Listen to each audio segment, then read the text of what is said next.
coming from a veteran senator with more than 20 years, 24 years ang kanyang pagiging senador at naging mataas na opisyal ng kapulungan ng Senado, for him to comment na ito ang pinakamalala, pinakamarumi at pinakasinindikato na uri ng budget, hindi pa ba nakakaramdam ng hiya ang walang hiya? What an irony. Walang hiya at hindi nakakaramdam ng hiya. Itong gobyerno ni Marcos at Romualdez, malala at lubusang napakalubha na ng pagiging kurakot ng gobyernong ito. And of course, that kind of rejection commentary coming from a supposedly ally na grupo, yung grupo ng Dilaw at Pink, which doon po nabilong originally ang political affiliations ni Senator Frank Drilon. Nakakabahala yan para kay Marcos Jr. that even among your allies, binitawan ka na. Bayaran na mga operators sa social media. Yun ang trolls, no? Tapos ituturo ni Marcos sa netizens, sa mga kritiko ng gobyerno at sa mga mamamayang Pilipino na nagtatakwil at nasusuklam sa kanya kung bakit bumabagsak ang kanyang trust and approval rating. Apektado si Kulukoy, ano? Itong naging komentaryo ni dating Senate President Senator Franklin Drilon, na isa sa may pinakamahabang karanasan sa Senado. 24 years na naging senador po itong si Senator Franklin Drilon. 2 beses yata ito naging Senate President, mga kababayan. At mga kababata or kabatch ito nila Senator Miriam Defensor Santiago. Ang kanyang komentaryo ay very straightforward, no? Bagamat kilala ito na nasa side ng mga dilawan o yung mga ngayon ay nasa linya ng alyansa nila Marcos at nila Romualdez, ito mga dilawan, pink and yellow zombies nga ang tawag sa kanila, no? Yun pong original group ni Senate President dati at isang veteran senator na si Senator Drilon. Sabi niya, in his entire political life and even sa kanyang pagiging mamamayang Pilipino, sabi niya, I never experienced and never seen this kind of a very sickening degree of corruption in government na nakikita at nararamdaman at nararanasan ng buong mamamayan sa kasalukuyang gobyerno. Of course, not necessarily to mention pa si Marcos at si Romualdez. Sino ba naman ang tinutumbok ni Senator Drilon? Di po ba walang iba si Marcos at sila Romualdez? Sabi niya, sickening, no? Nakakasuka, nakakasulasok ang pinakamalala na korupsyon na nagaganap sa ating bansa, sa kasaysayan ng ating politika at ng ating panggobyerno sa buong lipunan. Ito ang pinakamalala. Pag sinabing sickening, nakakasulasok, no? Hindi na kayang tiisin pa. So sabi ko nga, coming from not so much of a critic but rather on the line of tactical alliance, itong sila Drilon, na ganyan ang komentaryo laban kay Marcos Jr., ibig sabihin, malala at lubusang napakalubha na ng pagiging kurakot ng gobyernong ito. And of course, that kind of rejection commentary coming from a supposedly ally na grupo, yung grupo ng Dilaw at Pink, which doon po nabilong originally ang political affiliations ni Senator Frank Drilon. Nakakabahala yan para kay Marcos Jr. that even among your allies, binitawan ka na. Kaya nga tinatawag na si Marcos na sitting duck, lame duck, useless president. Kasi wala na pong naniniwala sa kanya eh. Ang pagkalugmok ng kanyang trust and approval rating sa lahat ng public opinion survey firms in the last quarter of 2025 and even up to the first 2 months ng taong 2026, tuloy-tuloy na dumadaos-dos at lumalagapak-pagapang, gumagapang ang negatibo na pag-approve at pagtitiwala ng mamamayan kay Marcos Jr., hindi po natin pwedeng ihiwalay ang ganitong mga pananaw at opinyon ng mga veteranong politiko laban kay Marcos sapagkat nagre-reflect ito ng validity of the existing public opinion survey na talagang negatibo, no? At kinasusuklaman, itinatakwil ng mayoriya ng mga mamamayang Pilipino ang pananatili ni Marcos sa puder. Dahil walang natitirang ni anuman katiting na konsyensya o kahihiyan sa kanyang sarili, hindi magre-resign yan si Marcos kung hindi siya kakalad ka rin ng people power ng taong bayan. At kung hindi kikilos ang AFP at ang PNP to withdraw their support from the Commander-in-Chief to thereby facilitate the transition, peaceful transition of power as stipulated in the Constitution, na kapag nag-resign, umalis, naging inutil, baldado at patay o na-impeach at na-remove ang presidente, ang papalit ay ang vice president. So kung hindi gagawin at gagampanan ng AFP ang kanilang tungkulin na manindigan on the side of the people by calling out on the president to step down voluntarily, mapipilitan talaga ang taong bayan, nakakalad ka rin palabas ng Malacanang si Marcos Jr. By all indicators, sinasabi ko na that even if this kind of allied personality supposedly sa alyansang binuo nila Marcos at Romualdez sa Dilaw at Pink, at even ang mga komunistang teroristang urban operatives na nagagamit pa nila dati, dumistansya na rin pati kila Marcos. Ang naiwan dyan, itong ambisyusa at sip-sip na grupo ni Hontiveros, nila Lola Laila de Lima. Ang grupo nila Boy Tartar, no? Si Ronald Boy Tartar Lamas. Yan na lang po ang mga nagbibida-bida at ang Tulfo Brothers kay Marcos. Pero ang majority po ng mamamayan at mga dating nagiging kaalyado ni Marcos ay mabilis po na umaalis at tumatalikod na sapagkat, ulitin ni ka Eric, lame duck, sitting duck, useless president po si Marcos sapagkat nobody believes in him anymore except ang kanyang alipores ng sindikato. Mayoriya ng mga Pilipino, kinasusuklaman siya. Paano ka naman ba magkakaroon ng tuloy-tuloy at sunod-sunod na mga negative ratings sa iyong approval and trust rating mula sa lahat ng public opinion survey firms kung hindi ka kinasusuklaman ng taong bayan? Di po ba? So, ano po ang nagtulak kay Senator Drilon upang gawin ang komentaryo na ito? Una, binanggit niya sa lahat ng pagkakataon sa 24 years na karanasan niya bilang senador at naging Senate President, ngayon lang siya nakakita kung paano dinadaya, ginagawang sindikato at istafa ang national budget. And kanino po ang principal na pananagutan kung ginagawang sindikato ang budget? Sa presidente, of course, kasi siya ang nagpo-propose at nagsasubmit ng National Expenditures Program. At mula doon, pag-uusapan yan sa Kongreso at i-approve upang maging batas. Pero of all the three budget processes na nakita, 2023, 2024, and 2025 budget, and now, mabuti at nagdahan-dahan ang pagnanakaw at kurakutan nila sa mga pundo at allocables insertions dito sa 2026 budget. Pero doon sa unang 3 taon na mga budget ni Marcos, nakikita ni Frank Drilon, ni Senator Drilon, na ito ang pinakasindikato na budget.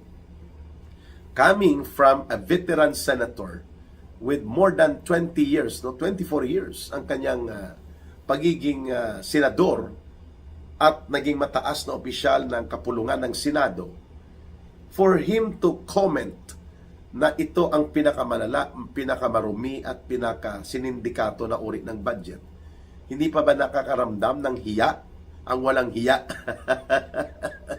What an irony. Walang hiya at hindi nakakaramdam ng hiya itong gobyerno ni Marcos at Romualdez, dahil ang nagkikriticize sa kanila hindi na po mga kampo ng mga Duterte lamang.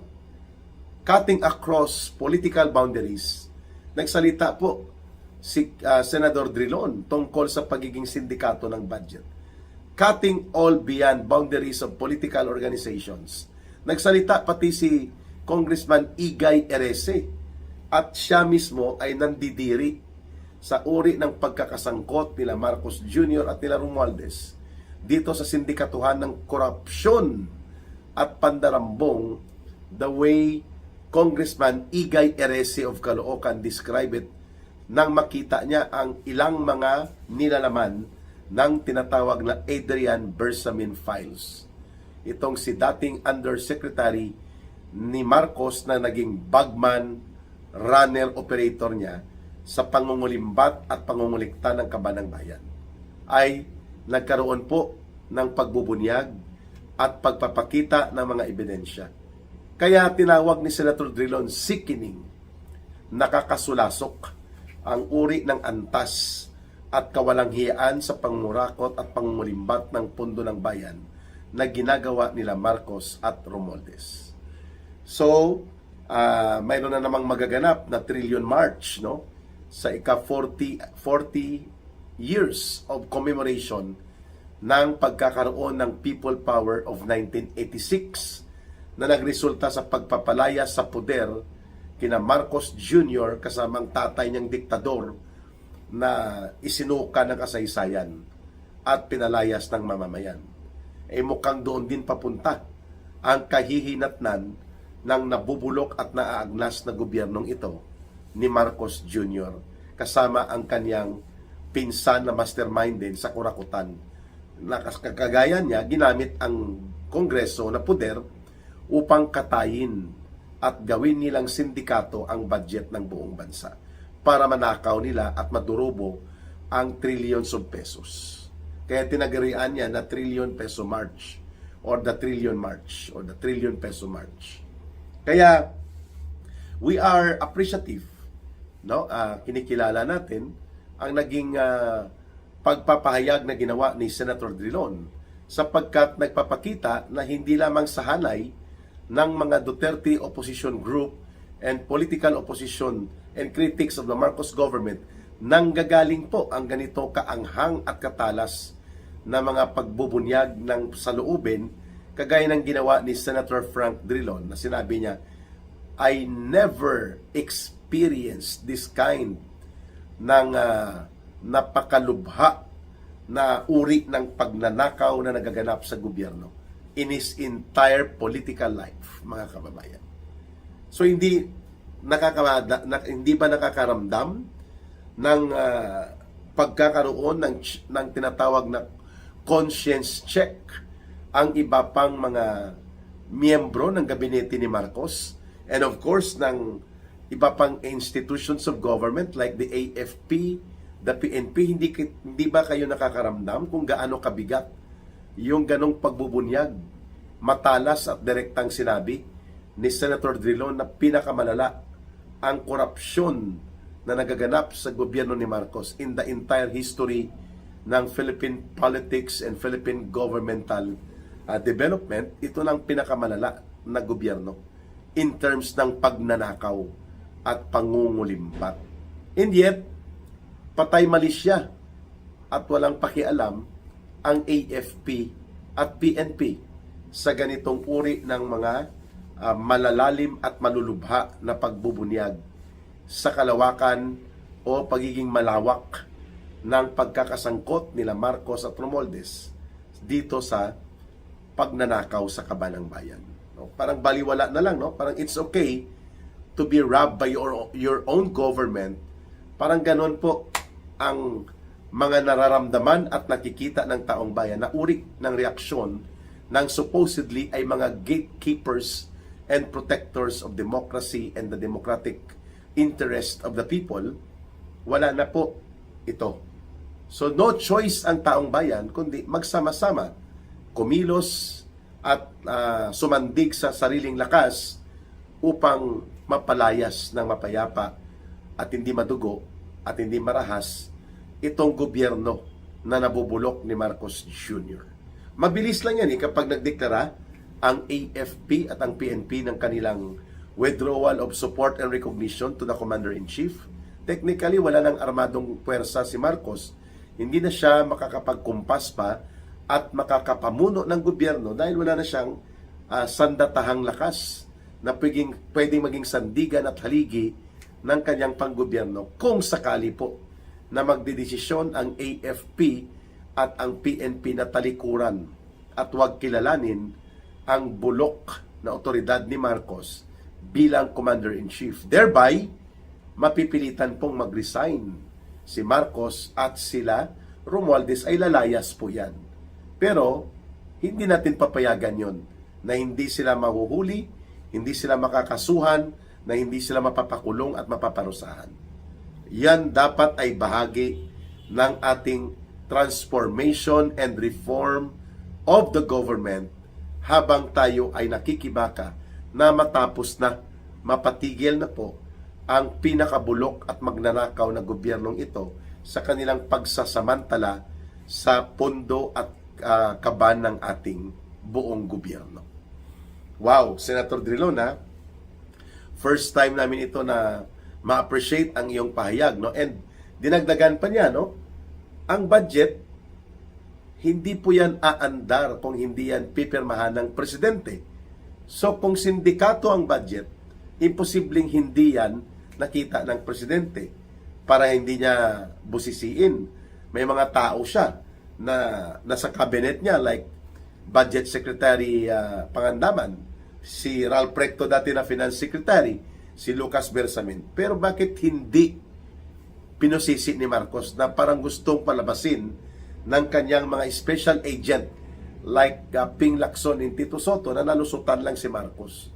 Be as it may, kung nalusutan man siya, na hindi tayo naniniwala na nalusutan siya sapagkat siya ang mastermind kasama ang kasabwat niyang si Romualdez, kahit pasabihin for the sake of discussion na nalusutan at napabayaan ni Marcos na gawing sindikato ang buong budget 2023, 2024, and 2025, may tinatawag pa rin po na gross neglect and criminal accountability si Marcos. Bilang presidente, hindi siya pwede maghugas kamay na hindi niya alam ang mga nangyayari at napalusutan lang siya, napagkaisahan siya ng kanyang mga officials sa gobyerno. That cannot stand as a counter-argument doon sa sinasabi ni Senator Frank Drilon that the level and the scope, the latitude na inabot ng korupsyon sa ilalim ng gobyerno ni Marcos never seen before in the history of government and political development sa Pilipinas.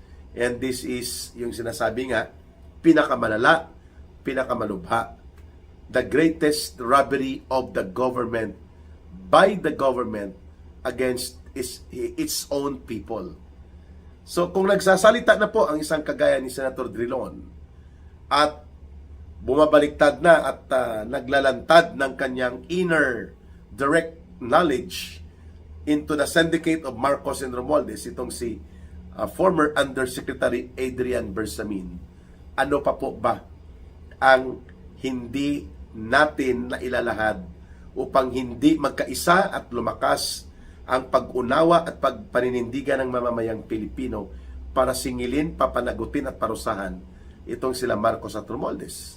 At kung hindi tutulong ang AFP at PNP, basta wag lang nilang harangan ang malawakang pag-develop ng People's Protest Movement, wag nilang supilin, wag iharas at wag saktan ang mga mamamayan kung ayaw man nilang manindigan laban sa bulok na Commander-in-Chief nila at sa pinsan nito na kapwa magnanakaw niya, hayaan dapat ng AFP at ng PNP ang taong bayan ang magsasagawa ng mapayapang sama-samang pagkilos to pressure Marcos to step down and face the consequences of his and his group's criminal accountability before the Filipino nation. Papaliwanag na naman itong pagmamaktul at pagdadamdam-damdam ni Marcos Jr. as if feeling victim siya ng marumi na environment ng social media, ng Facebook, ng mga TikTok,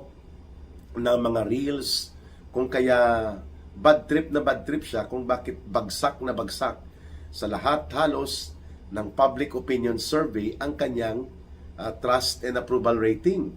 So sinisini Marcos Jr. ang social media dahil puno daw ng fake news, puno daw ng mga lason ng kasinungalingan. Wow! Okay ka lang. Di ba kayo ang nagpapakalat ng libo-libong trolls na pinupunduhan nyo ng bilyon-bilyon na pondo mula sa dugo at pawis ng mamamayang Pilipino? Di po ba nabunyag itong recordings ni Claire Castro? Di umano na nais pa nga sana ito na ibunyag ni Senator Robin Padilla sa Senado dahil may conversation over the phone na kumakalat na pinagagalitan ni Claire Castro ang isa sa mga troll handler operators na pinupunduhan nila dahil lagapak na lagapak sa public opinion si Marcos.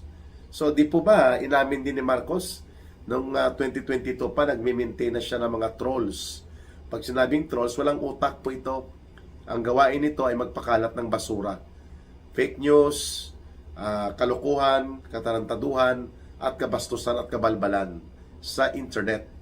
Gamit ang Facebook, ang YouTube, ang TikTok, at iba pa. Yan po ang trolls ni Marcos eh.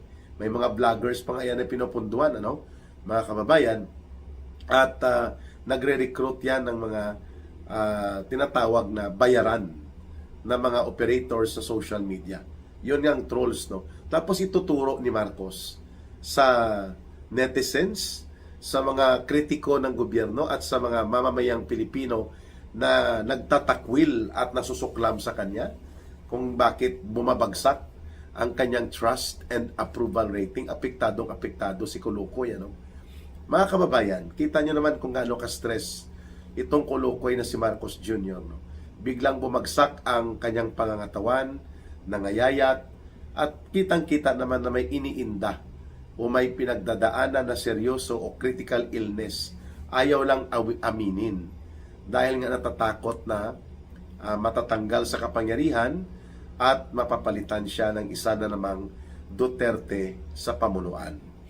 So, ano ba ang pinagmamaktol ni Marcos Jr.? Ano ba ang kanyang inaangal at pa-victim effect siya dito sa kunwari ay pagkalat di umano ng mga negatibong balita laban sa kanyang gobyerno sa social media, sa internet?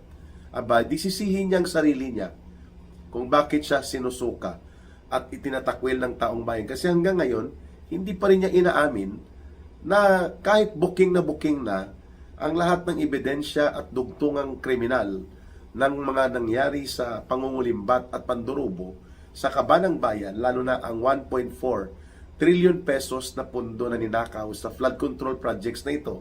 Siya ang itinuturo na mastermind. Siya po at ang kanyang pinsan. Pero nagkukunwari at niloloko niya ang taong bayan at ang sarili niya, nuknuka ng pagkasinungaling. Yan nga ang tawag sa kanya ni Manong Chavit Singson.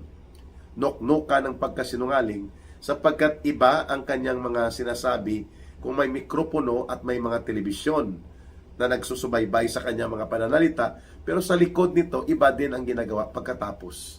O ibig sabihin po, walang ibang dapat sisihin si Marcos kung bakit sumambulat ang iskandalo ng pagnanakaw at pangungurakot dahil kagagawan din nila ng kaswapangan ng kanyang pinsan. Di po ba? Bakit pumalag si Saldico kay Marcos at kay Romualdez? Kasi hindi na niya kayang i-produce at pigain pa na mag-deliver pa ng 2 billion pesos per month bilang kota ni Marcos sa kanya. Kay Marcos alone, hindi pa kasama kay Romualdez. So hindi nakakayanin ni Saldi kung saan pa niya kukunin.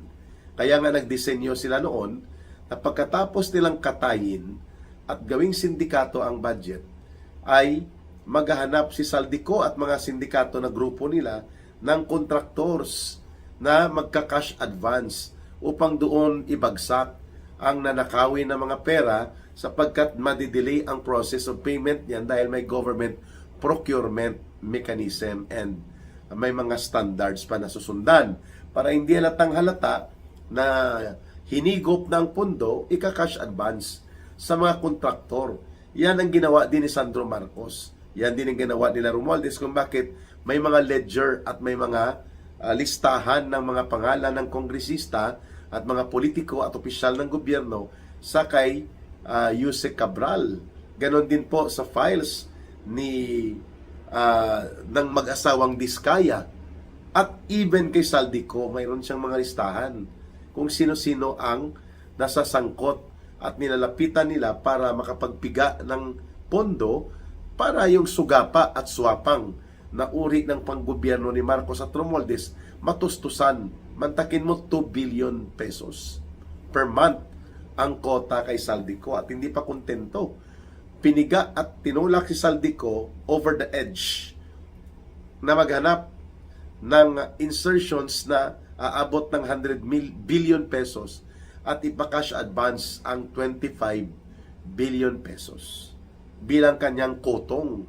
At ang lahat ng ito ay nagaganap sa loob ng 3 taon, 2023, 2024, and 2025. At nang mabulgar ito, napagtanto at nakita ng taong bayan na hindi lahat mangyayari ang ganitong karumaldumal, kasuklam-suklam, kasulas-sulasok na uri ng pagiging magnanakaw ng gobyerno laban sa kanyang mamamayan kung hindi ito pinasimunuan bilang mastermind ni Marcos Jr.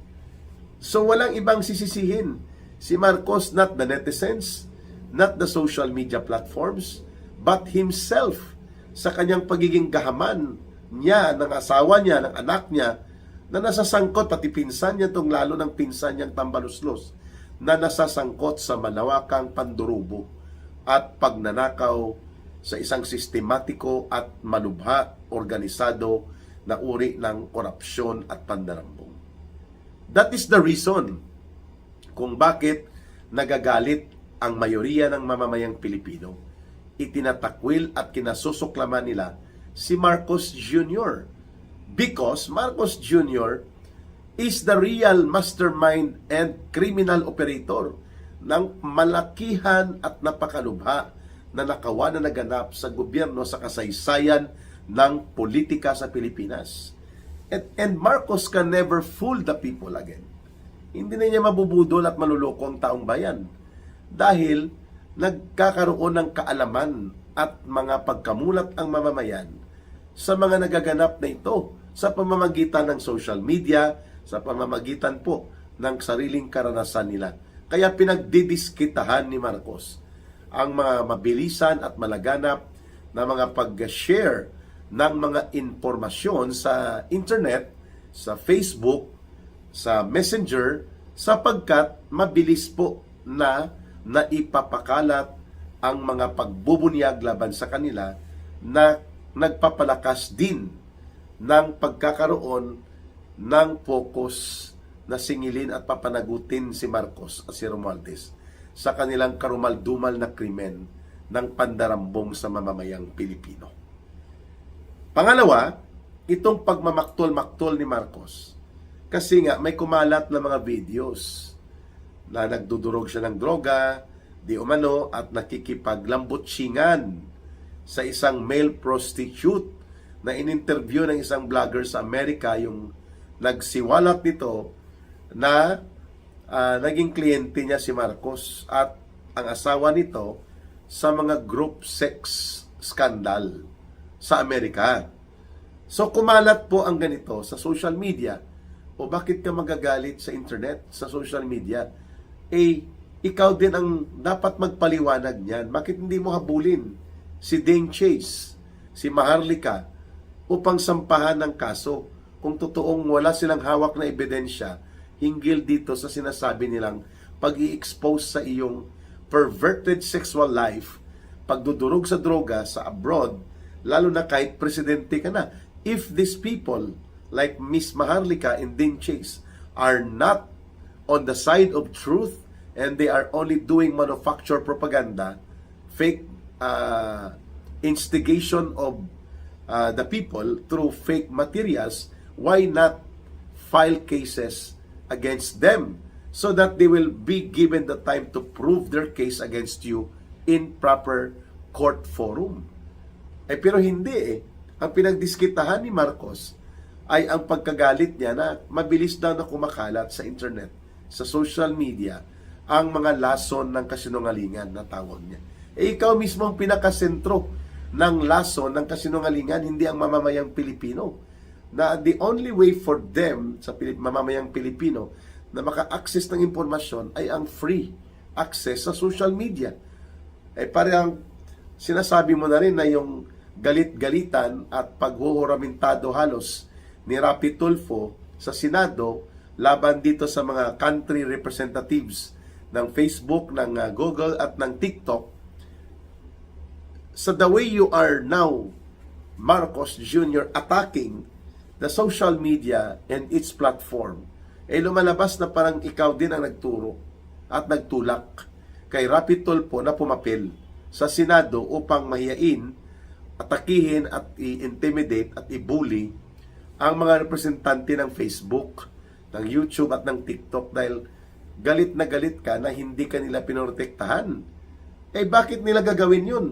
You have the power to explain and implement yung mga tamang bagay na sa tingin mo ay kailangan may hustisya ang nangyayari sa iyo at sa pamilya mo na ipinapakalat sa internet nila Miss Maharlika at nila Dean Chase.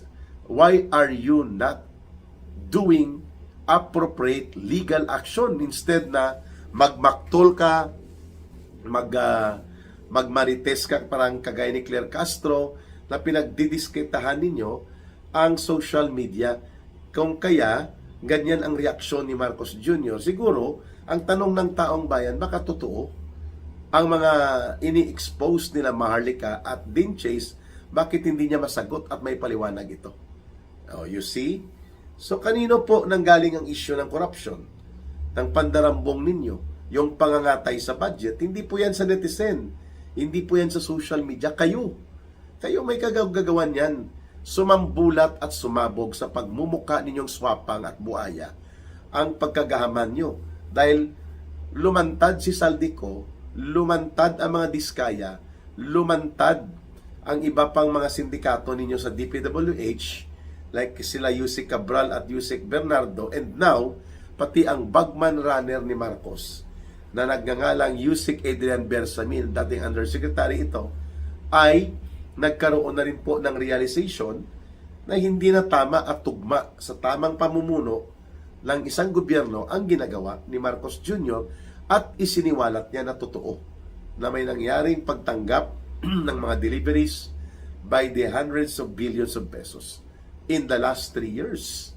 Mga kababayan, na nandyan si Adrian Bersamin kay Marcos, ginawa niya itong runner, operator and birador sa mga katayan ng pera na kanilang kinokomisyon mula sa sindikato at pagnanakaw nila sa mga proyekto ng gobyerno. Kasalanan ba ng netizen kung bakit naibubulgar that you had several instructions of conversations and messages na na-save ni Ginoong Adrian Bersamin, at kaya nga nag-execute na siya ng affidavit o salaysay na kanyang susumpaan sapagkat alam niya kasumpa-sumpa ang mga ginawa mong kasalanan sa krimen, sa paglapastangan sa buong gobyerno, pag-abuso sa kapangyarihan mo upang palaganapin ang malawakang nakawan at durubuhan na nagaganap sa gobyerno mo. So bakit mo sisisihin, Marcos Jr., ang social media, ang Facebook, ang TikTok, ang Reel, at pati na ang YouTube, kung bakit napaka-negatibo ng iyong persepsyon ng mamamayan, pananaw ng buong mundo, sapagkat ikaw din ang pinagmulan at pinag-ugatan ng kabulastugan at katarantaduhan sa gobyerno. Kaya bumabalik sa iyo. It's not about the social media, but it's about how you are embroiled. Paano ka nalulubog at nasasangkot sa mga iskandaluso na uri ng mga krimen, kagaya ng the biggest crime of plunder of the century na nangyari sa ilalim ng gobyerno mo. And of course, ang paglagapak ng ekonomiya, gumagapang upang mag-survive na lang tayo, sa kanino mo isisisi yan, Ginoong Marcos?